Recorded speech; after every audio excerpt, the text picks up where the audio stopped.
My name is Jim Sanders, and I'm here in beautiful, sunny Orlando, Florida, and I'm here today to talk with you about my favorite topic, and that is real estate investments. My background is 25 plus years in commercial real estate and asset management experience, and I'd like to introduce a few topics to you today.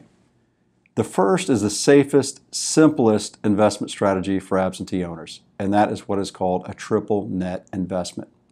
Now, what makes this ideal is that it's typically a single tenant user and occupying one space in a building, or the only space in the building, sitting out on an out parcel on its own pad at a very attractive location.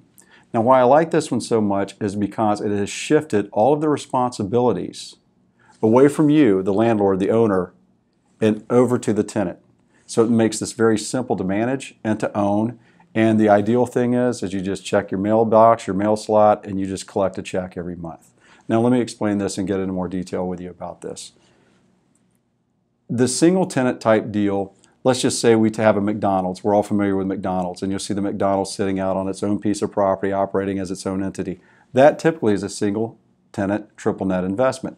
Now the triple net is in, and those are net of expenses. Now the first expense category would be the common area maintenance. And what that is maintenance of the building, pressure washing the sidewalks, the plants, the landscaping, all the curb appeal and everything that goes along with it. Because you hate driving by and seeing overgrown grass and just a shoddy looking building. And it shifts that responsibility of the maintenance of the building and all of the property there to the tenant. You don't have to worry about these things. The other major expense is the real estate taxes.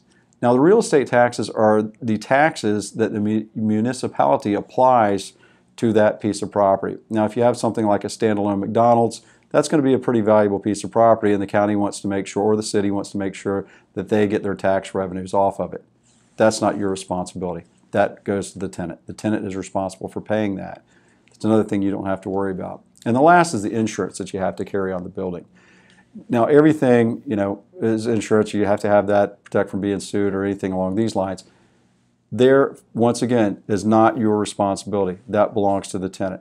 So the major operating expenses of the common area maintenance, the real estate tax, and the insurance has been shifted away from you and to the tenant. Your only thing is you collect the check every month, and that's it. That's what makes this such a beautiful investment vehicle for an absentee owner, and I highly recommend it. Now, there's a couple of things we have to think about here on this subject. Is your end user tenant? It is very important that I brought up McDonald's a couple of times. There's also Walgreens is very attractive. Starbucks is very attractive. Chick-fil-A, extremely attractive. 7-Elevens, Wawa's. These are very attractive tenants because you can easily investigate what their financial standing is based on what their stock performance has been over the last 10 or 20 years, what their current 10Ks are saying as well. So you go into this having a very strong, stable tenant, so you're going to have that steady flow of income over the 10 years. The downside is if you buy a good piece of property and you don't have the strong tenant in there, there may be a bankruptcy occurs. Therefore, now you're paying the expenses while that space is vacant and while they're being protected, and they're not paying you rent. You also have the re-tenant releasing costs as well that are involved with it. So that's why with this perfect vehicle, it is important to get the right tenant, do the homework, and make sure it is a strong credit tenant with a strong operating history. And you will be heavily rewarded. Thank you.